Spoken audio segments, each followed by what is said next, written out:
Master प्रकाश classes YouTube channel आप सभी लोगों का स्वागत करता है। तो भैया केबीएस की भर्ती आ चुकी है, यानी केंद्रीय विद्यालय में प्राइमरी टीजीटी और पीजीटी इन सभी पदों के लिए भर्तियां निकल चुकी हैं। और बहुत सारे अभ्यर्थी लगातार ये कमेंट करते रहते हैं कि जो इसमें सिलेक्शन प्रोसेस बताया गया है, जिसमें 70:30 का अनुपात लेकर सिलेक्शन प्रोसेस बताया गया है, उसका क्या मतलब होता है। ठीक है, तो इस वीडियो लेक्चर में हम लोग यहाँ पर आपके जो नोटिफिकेशन में 70:30 लिखा गया है, इसके आधार पर कैसे आपकी मेरिट बनेगी, इन्हीं सब बातों पर चर्चा करने वाले हैं।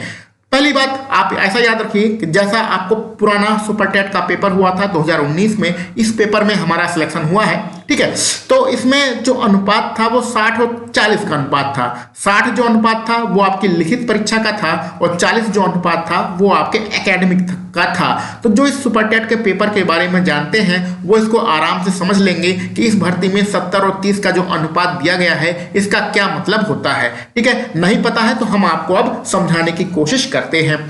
और यहाँ पर आप जानते रहिए कि the master Prakash classes YouTube channel जो है वो प्राथमिक शिक्षक भर्ती के लिए एक समर्पित यूट्यूब चैनल है, इसलिए हम लोग जो बात करेंगे वो प्राथमिक शिक्षक भर्ती के ही बारे में बात करेंगे। और लेकिन ये सारी चीजें आपका टीजीटी और पीजीटी की जो भर्ती है केंद्रीय विद्यालय में, उसके लिए भी उपयोगी है। अब आपको पता होना चाहिए कि आपका अगर आपको सिलेबस नहीं पता है, टोटल कितने अंकों का पेपर है ये भी नहीं पता है, तो अभी हमने दोपहर में वीडियो बनाई है, वहां पर जाके आप देख लीजिएगा। जैसा कि आप सब लोग पता है कि जो प्राथमिक शिक्षक की यहाँ भर्ती की बात कर रहे हैं, जो प्राइमरी की बात कर रहे हैं, यहाँ पर हम किसकी बात कर रहे हैं, प्राइमरी को उदाहरण लेके चलते हैं। और अगर आपका टीजीटी पीजीटी है तो उसी हिसाब से आप कैलकुलेशन कर लीजिएगा। जो प्राइमरी की शिक्षक भर्ती है उसमें आपके टोटल 180 नंबरों का पेपर होगा। 180 नंबरों का पेपर होगा, 180 प्रश्न होंगे, एक प्रश्न 1 नंबर का रहेगा, यानी 180 नंबर का पेपर देना होगा। ये तो पहला चरण हो जाएगा। फिर जब प्रथम चरण को आप क्वालिफाई कर जाएंगे तो आपका द्वितीय चरण आएगा, जिसमें 60 नंबरों का आपको देना पड़ेगा। क्या देना पड़ेगा? 60 नंबरों में 30 नंबर की आपको डेमो क्लास देनी पड़ेगी, यानी कि हो सकता है 4-5 लोग बैठे हों या किसी क्लास में आपको भेज दिया जाए, वहां पर आपको पढ़ाना होगा। ठीक है, टीचिंग करनी होगी। क्लियर? और 30 नंबरों का आपका इंटरव्यू होगा। तो कुल मिला के 30 मिला के 60 नंबर। तो 60 नंबर आपके द्वितीय चरण में रहेंगे। पहले आप लिखित परीक्षा क्वालिफाई करेंगे, लिखित परीक्षा क्वालिफाई करने के बाद फिर आपको 60 नंबरों की एक अलग से डेमो क्लास और साक्षात्कार देना पड़ेगा। तो कुल मिला के जो हमारी कहानी बनने वाली है वो 240 नंबरों में हमारी कहानी बनने वाली है। 180 का लिखित पेपर, 60 का हम लोग डेमो क्लास और इंटरव्यू ये आपका रखा गया है। अब मानते हैं कि हमारे 180 नंबरों का हमारा पेपर हुआ और हाँ, इस 180 नंबर में आयोग कुछ ना कुछ क्वालिफाइंग मार्क डिसाइड करेगा। कह सकता है कि 180 नंबरों में जिसके 120 नंबर होंगे उसी को हम डेमो क्लास और इंटरव्यू के लिए बुलाएंगे। तो ये कितना क्वालिफाइंग मार्क होगा ये बाद में आयोग बताएगा, क्योंकि अभी कितने लोग फॉर्म भरेंगे, कितने अभ्यर्थी परीक्षा देने जाएंगे, ये चीजें इन सब बातों पर निर्भर करती हैं। तो अभी इसको बताया नहीं जाएगा, आयोग बाद में डिसाइड करेगा कि 180 में से कितने नंबर लाने पर अभ्यर्थियों को द्वितीय चरण के लिए क्वालिफाई करवाएं। ठीक है, तो हम मान लेते हैं 120 नंबर मिनिमम मार्क रख देता है आयोग कि भैया 180 में से जिसके 120 नंबर हैं वो द्वितीय चरण के लिए यानी डेमो क्लास के लिए और साक्षात्कार के लिए आ सकते हैं। अब किसी अभ्यर्थी का हम उदाहरण लेके चलते हैं। मान लीजिए कोई अभ्यर्थी है, क्वालिफाइंग मार्क तो 120 है, लेकिन उसके कितने नंबर आए हैं? 144 नंबर आए हैं। तो कोई अभ्यर्थी है उसके 180 में से 144 नंबर लेके आया है, बहुत अच्छे नंबर हैं 144। अब अगर 180 में से 140 नंबर को प्रतिशत में हम निकालें तो हमारा 80% आता है। लेकिन प्रतिशत जो निकालते हैं वो किस में निकालते हैं भैया? 100% में निकालते हैं। तो हमें यहाँ 100% लेके नहीं चलना है, हमें यहाँ 70 लेके चलना है। तो आपको क्या करना पड़ेगा? 180 में से जितने नंबर आपको आते हैं उसको आप ऊपर लिखिए, 180 नीचे लिखिए और गुणा 100 का नहीं करना है, गुणा 70 का करना है। तो जब 70 गुणा करेंगे तो आपके कितने नंबर बन गए? 56 नंबर बन गए। ठीक है, इसी तरह द्वितीय चरण में आप देखिए, द्वितीय चरण में जो आपका पेपर होगा वो 60 नंबरों का होगा।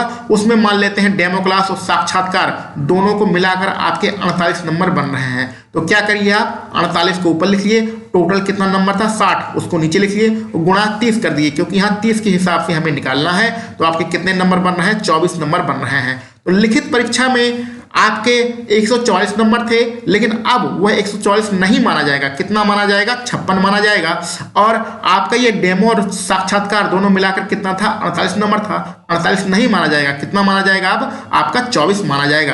यानी सीधा सीधा कह सकते हैं कि 70% के हिसाब से लिखित परीक्षा में आपके कितने परसेंटेज बन रहे हैं? 56% बन रहे हैं। और 30% के हिसाब से आपका डेमो क्लास और साक्षात्कार मिला के 24 नंबर बन रहे हैं।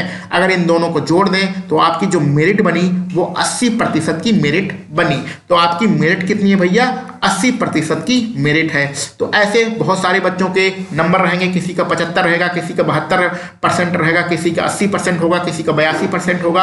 अब आपको देखना है कि टोटल जितनी भर्ती हैं उसमें इस मेरिट के अंदर जितने बच्चे हैं उनका सिलेक्शन होता है कि नहीं होता है। तो अगर आप मेरिट के अंदर रहेंगे तो आपको नौकरी मिल जाएगी, अगर मेरिट के बाहर हैं तो आपको नौकरी नहीं मिलेगी। अब आयोग की मेरिट कितनी जाती है? जैसे मान लीजिए आयोग की मेरिट 75% गई और आपके बन कितने रहे भैया? 80 बनना है। अच्छी नौकरी मिल गई, फटाक से आपने नौकरी ज्वाइन किया, जबरदस्त सरकारी नौकरी का मजा लिया। भैया सरकारी नौकरी का कुछ अलग ही मजा होता है, सुकून की जिंदगी होती है, ज्यादा चिकचिक ज्यादा झिझक नहीं होती है। और सहायक अध्यापक यानी कि जो आप प्राइमरी में पढ़ाते हैं या टीजीटी पीजीटी में पढ़ाते हैं, जो अध्यापक का पद होता है ना, वो गरिमामय पद होता है। उसमें आपको इज्जत भी मिलती है और छोटे छोटे बच्चों को पढ़ाने में बहुत मजा आता है। बड़े बच्चों में तो चुप रहो, शांत बैठो, यही करते करते आपका समय बर्बाद हो जाएगा। अगर आपको टीचिंग का मजा लेना है, पढ़ाने का मजा लेना है, तो आप हाई स्कूल में मत पढ़ाइए, इंटरमीडिएट में मत पढ़ाइए। वहां पर इतने बड़े बड़े बच्चे होंगे तो वो आपसे बदतमीजी भी करते रहेंगे। लेकिन छोटे बच्चों को जब प्राइमरी में पढ़ाते हैं, कक्षा 3 और 4 के बच्चों को, 5 के बच्चों को पढ़ाते हैं ना,